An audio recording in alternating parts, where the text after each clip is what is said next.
Good morning, everyone.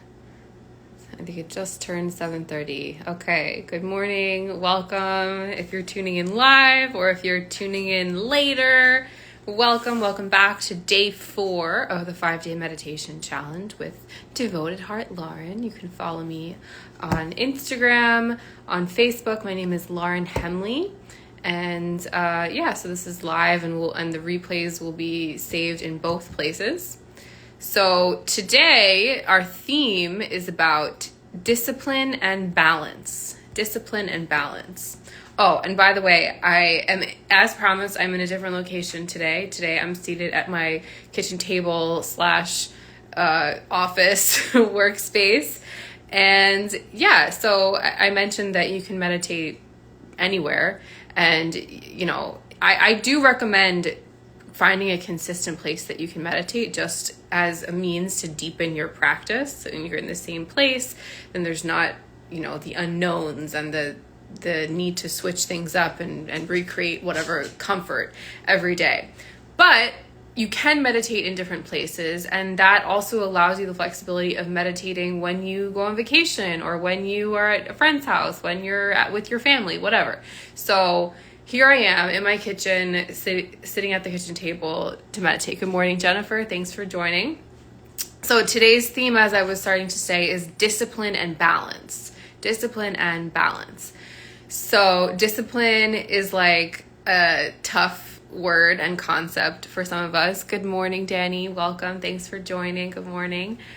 But it's something that we all need. So I'm going to refer to a few books today, one of which you may have heard of, a couple that you maybe have not heard of. But discipline, I looked it up in the dictionary, and it has to do with training and punishment and stuff like that. So I didn't really like that. But my definition of discipline that I'm offering is training yourself or someone else. Training yourself or someone else. So we've all had negative experiences with discipline, with being reprimanded, with being told to do something that we didn't really want to do. And so our practice, our own discipline, has a lot to do with stuff from when we were a kid, from our parents, from our school, from impressions and feelings and whatever. But discipline is, especially with regard to meditation, we can work on controlling our mind, disciplining our mind, or our mind is allowed to run wild and control us. So if you think about some of the things that your mind tells you sometimes, I certainly wouldn't want those thoughts running the show. The ideas, the impulses, the things that you think about yourself sometimes, I certainly wouldn't want that to be running the show. So I get to work on controlling the mind, creating discipline. So discipline is actually making us more free. And this was a major revelation for me at one point when I was in my early 20s. So I'm going to read from this book by Donna Farhi, which we do use in my 13-week Live Your Yoga transformation. This is an amazing book that makes yoga philosophy really relatable, I think. So I'm going to read from the chapter that really helped me to have a revelation about discipline, which, So her chapter is called The Freedom of Discipline. She writes, discipline is a decidedly unpopular notion these days, associated as it is with self-coercion and denial of pleasure. Far from the punitive and constricting connotations of the word as it is used today, the Latin origin of the word discipline, disciplina, means to impart knowledge and to enlighten. This gives us a very different insight into the purpose of discipline. Rather than constraining, discipline is any practice that contains our thoughts, energy, and actions so that we can use ourselves in a potent way. Just as a bucket riddled with holes cannot carry water from one place to another, lack of containment in our physical, psychological, and psychic energies sabotages our best intentions. So discipline is a container to make ourselves more effective. We talked about boundaries yesterday, and this is kind of an expansion of that almost. Most of us think that to discipline our lives would mean to dampen all the good fun we're having. We may see discipline on one side of the ledger as limiting our choices and imagine the credit side as full of marvelous and spontaneous possibilities. We might notice that whenever we try to give clear structure and shape to our actions, a subtle and sometimes not so subtle inner conflict pulls us almost instantly in a contradictory direction. What pulls us in this opposing direction is actually a healthy longing for the feeling of freedom. This longing is a vital and necessary component of any spiritual quest. We may so want this feeling of lightness and joy in our lives that we rush headlong and grab for whatever and whoever will provide us with some semblance of this feeling. Yet this ersatz freedom is like drinking salty water. The more we drink, the more we feel thirsty. When we channel our energy, we may start to use the same longing and desire in a way that can bring deep satisfaction. So this is what Dharnavar, he starts to say about discipline. So I talked about controlling the mind versus letting the mind control you, but it's also an investment in yourself. And investing in yourself, creating patterns and behaviors that support you in your growth, you're becoming more free because you're able to do the things that you want. You're able to do the things that you want. You're able to be the person that you want to be. So I want to refer also, I'm not going to read from this book, but I want to mention it, Atomic Habits. You may have heard of this. Okay, Jennifer said she loves the book. Yeah, it's a great, my students in the past cycle of the program really, really enjoyed the book. And so regardless if you chose to join or not, it's called Bringing Yoga to Life. I forget if I said that. Bringing Yoga to Life. This book, Atomic Habits by James Clear, is a great book to pick up if you feel like you want to establish better habits, if you lack discipline, if you're kind of all over the place and you have trouble accomplishing the things that you feel you need to accomplish. And his thesis, James Clear, is all about who do you want to be? So if I want to be a yogi, then I need to practice yoga and I need to meditate or whatever being a yogi means to me, but I need to actually do those things. So it's not about another chore on my list, but it's about investing or putting even, one coin at a time in a jar that will make me into a yogi. And then I actually am a yogi and I'm not just someone who has to do these certain tasks. So that's a big part of what he's talking about, his whole overall thesis. But then also towards the end of the book, I found it really powerful that he talks about the, how does he phrase it? I wrote it down. Oh, the instant versus the delayed feedback culture. So and this made me feel a lot better about myself for the things that I struggle with, but we are evolved from a culture, from a society where everything was instant feedback, right? You make a choice and you instantly get the result, the information, okay? So if you don't run fast enough from the tiger that's chasing you, you're eaten by the tiger. If you don't go out and get food, you don't eat, right? There's no Amazon Prime and this and that, okay?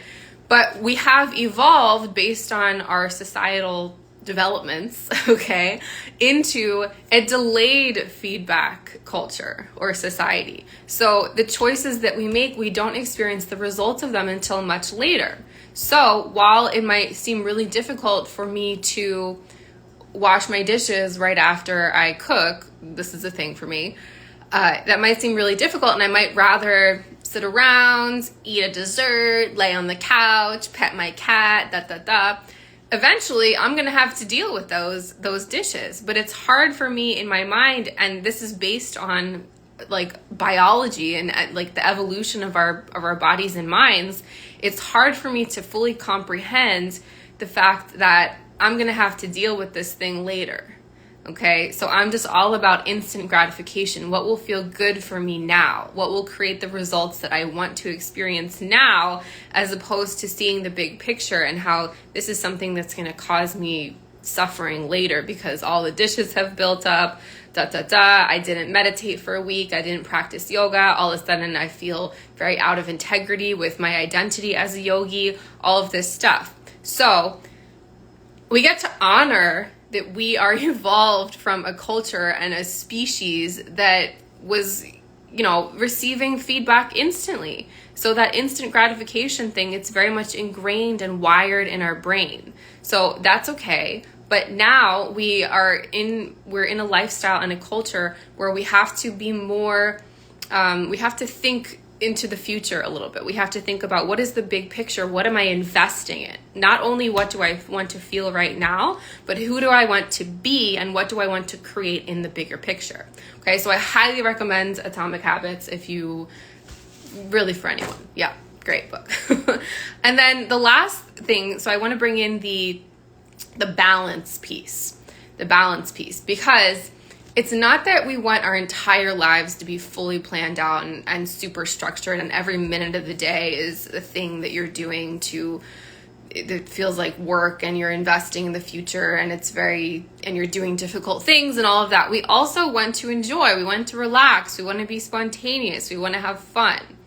Okay, so that's where the balance comes in, because it's, and discipline, the way that I'm talking about it is as it's investing in the future of who you want to be. It doesn't have to be all difficult things. It can be that I want to paint, I want to dance, I want to whatever, but I have to actually do it. Okay. But not everything has to be scheduled. That's where I'm bringing in this idea of balance. So there can be scheduled routines and stuff that you're doing every day. And then there can also be time for spaciousness, spontaneity, random fun, relaxation. You feel tired, you rest. I've been reading this book, The Road Less Traveled by M. Scott Peck. And this is all about, it's all about love, ultimately, in relationships. But he talks about discipline. So where was I going to read from this? Okay. So he talks about balance, and how even discipline needs to be disciplined. Where am I? Okay. To be organized and efficient, to live wisely, we must daily delay gratification and keep an eye on the future. So that's what I was talking about in the context of Atomic Habits. Yet, to live joyously, we must also possess the capacity, when it is not destructive, important point, when it is not destructive, to live in the present and act spontaneously. In other words, discipline itself must be disciplined. I'm going to read that again. To be organized and efficient, to live wisely, we must daily delay gratification and keep an eye on the future. Yet to live joyously, we must also possess the capacity, when it is not destructive, to live in the present and act spontaneously. In other words, discipline itself must be disciplined. Yeah. So any comments, any reactions, I would love to hear regarding discipline, regarding this idea of also including spontaneity and balance. Any comments I would love to hear. And balance, I'm looking up these terms in the dictionary just for a reference point, but there's a lot about like having something be equal and having something be in correct proportions. So the structure and the softness, and that's the same as our yoga practice with asana. With every pose, there's a structure, and then there's also fluidity. There's also relaxation. There's also softness and ease. Let's see, is there anything else that I wanted to say? Oh, I want to relate this to a yogic principle. And I forgot to relate yesterday to a yogic principle, but it's okay. We'll talk about that later. The yogic principle that I'm relating today to is tapas. Tapas. You may have heard of it if you're a yogi or a budding yogi. Tapas literally means to burn, but it refers to the discipline. It refers to doing difficult things, burning through the impurities. So a mantra that I like to use related to tapas is I can do hard things. I can do hard things, and looking at how the difficult things that you do, whether it's, even if it's doing something that you want to do, but creating structure and routine to actually do it. Okay, you can do hard things in order to invest in who you want to be and how you want your life to be. So tapas is tapas is one of the foundational yogic principles that we'll talk more about in the 13-week program. But for now, I'm relating it to discipline because it's burning through all the stuff that prevents you from investing in yourself.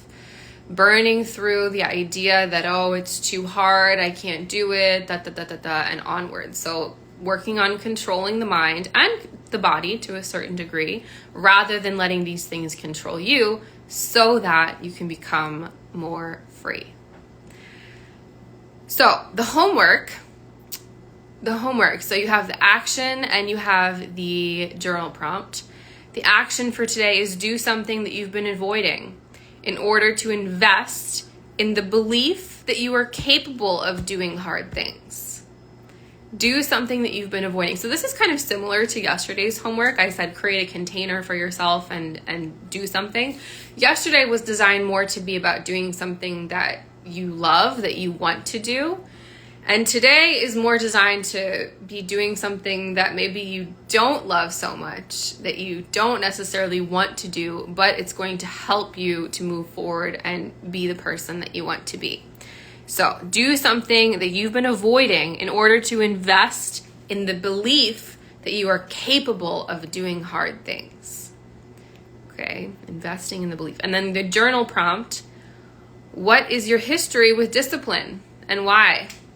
What is your history with discipline and why? So I kind of mentioned this in the beginning, but our experience of discipline, even our reaction to the word discipline, is rooted in our upbringing. So it's having you look at possibly difficult things like family, like school, just stuff from your childhood. So if you're willing, I think that would be useful. So for our practice today, I'm going to introduce pranayama, a breath practice. So I talked about different ways to meditate. Using the breath is one way to meditate. And pranayama is moving the life force, containing and in some ways restraining the energy of the breath in various ways. So we're going to practice Nadi Shodhana today. Nadi Shodhana is alternate nostril breath.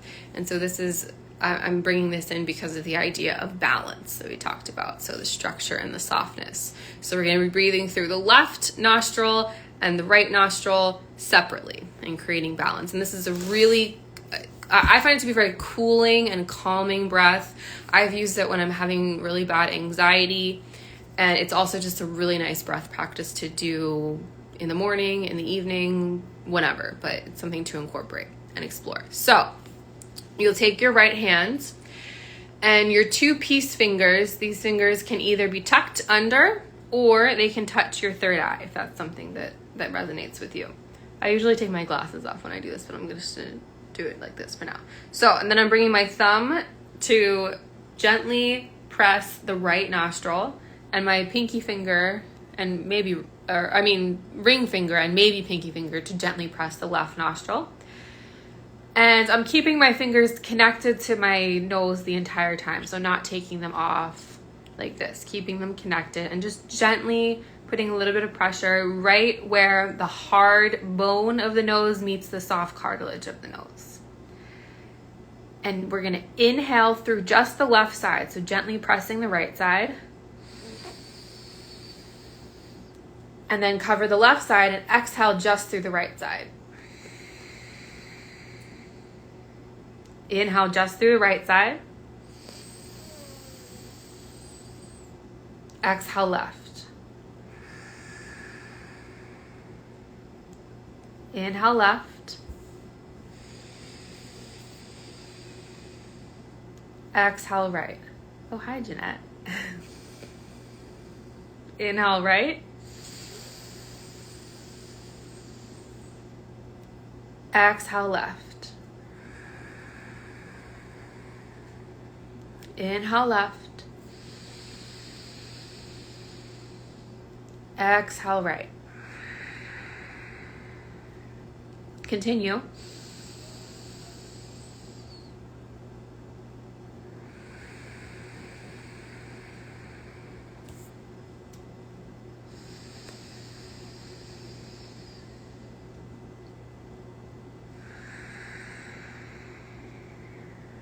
And with the other hand, you could come to a mudra and rest it in your lap.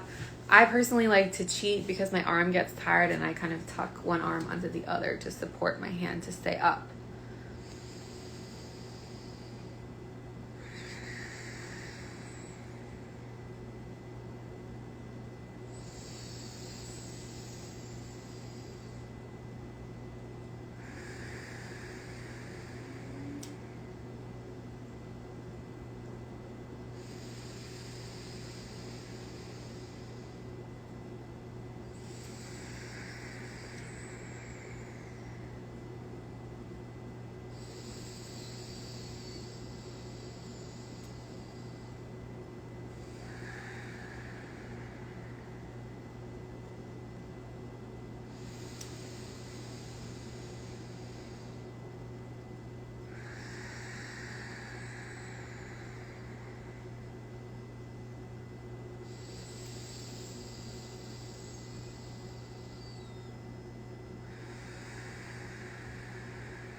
continue until the next time you exhale through the left.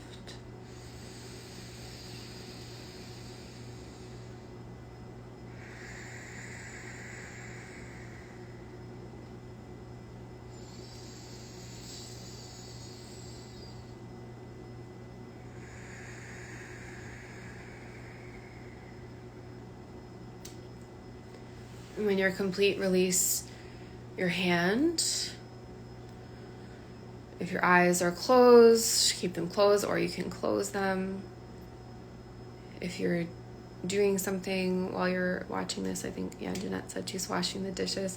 Just tune into your breath. So breathe through both nostrils.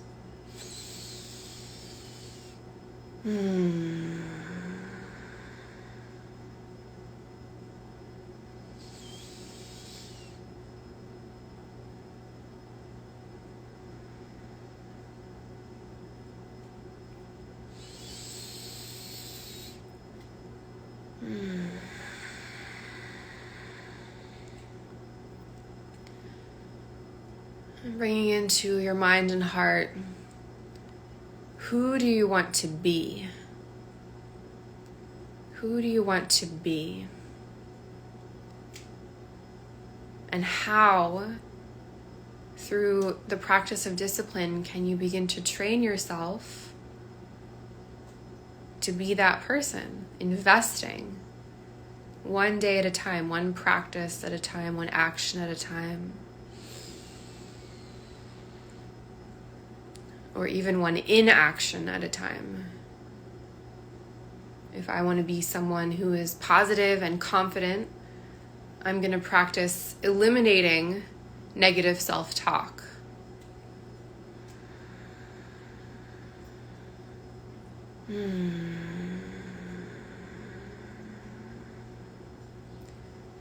Who do you want to be, and how can you invest in becoming?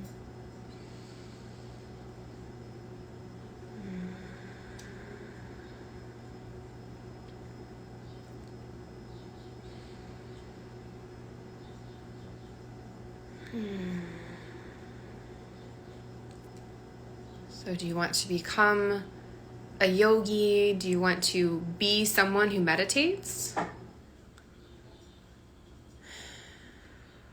Something I've been working on lately is I want to be a reader. I want to be someone who reads. So I have to read.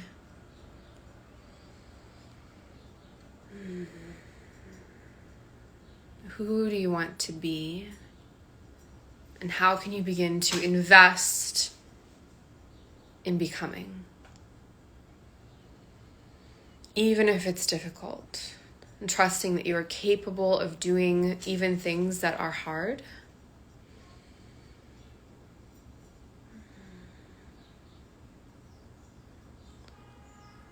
And regardless of what your history is, of what your upbringing was like as far as discipline, as far as the habits that you created from a young age, you are capable of training your mind right now, beginning right now.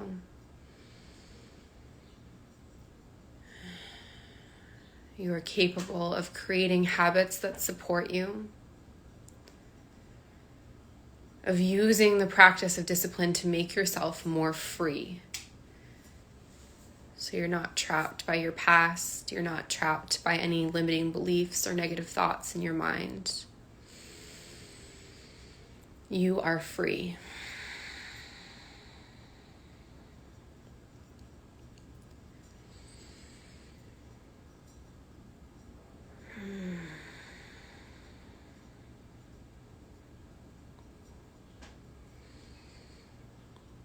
And then how can you balance the structure of your life, the ways that you are training yourself, doing something consistently? How can you add in space for randomness, for spontaneity, for fun, to rest when you need to rest?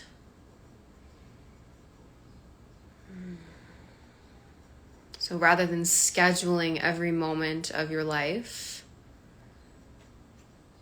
Can you allow spaciousness for spontaneity, for fun, for pleasure? And these things can also be scheduled, but letting go of some of the rigidity around the idea of discipline. So rather than being boxed in, you're making yourself more free once again.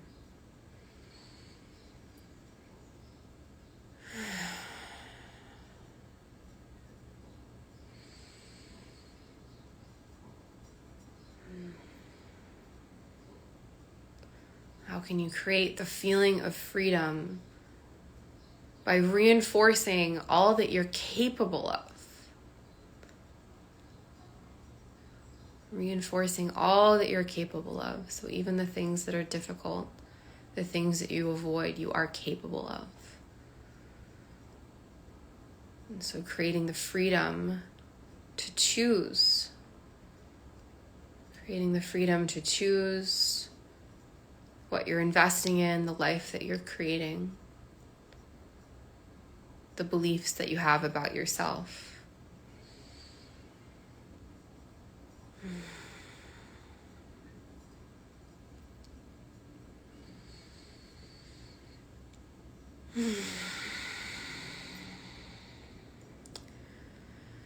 So using the breath to clear anything that is coming up around I can't, any fears that you're having, or utilizing those fears as an invitation to be brave, to be courageous, to face yourself, and to do maybe something different than you've ever done.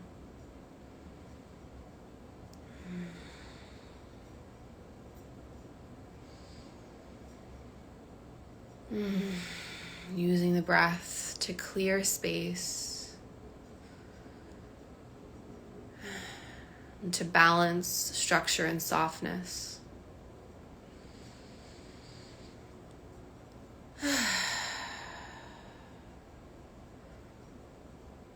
Let's bring the hands to close to the belly. So right around the belly button, or even just above the belly button, this in the chakra system is our power center.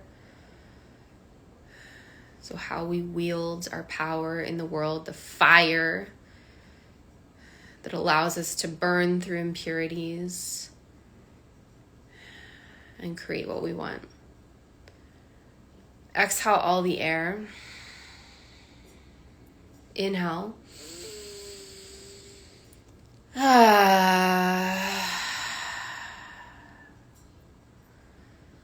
then opening the eyes. Our word for today, if you're participating fully in the challenge and looking to win free sessions, partial scholarship to my program, the Live Your Yoga Transformation, you get to message me with the word freedom today. Freedom. So the discipline that creates freedom. Message me in all caps the word freedom. I'll send you a follow-up email. Make sure that you're subscribed using the link in my profile. And I'll see you tomorrow for day 5. Thank you, everybody.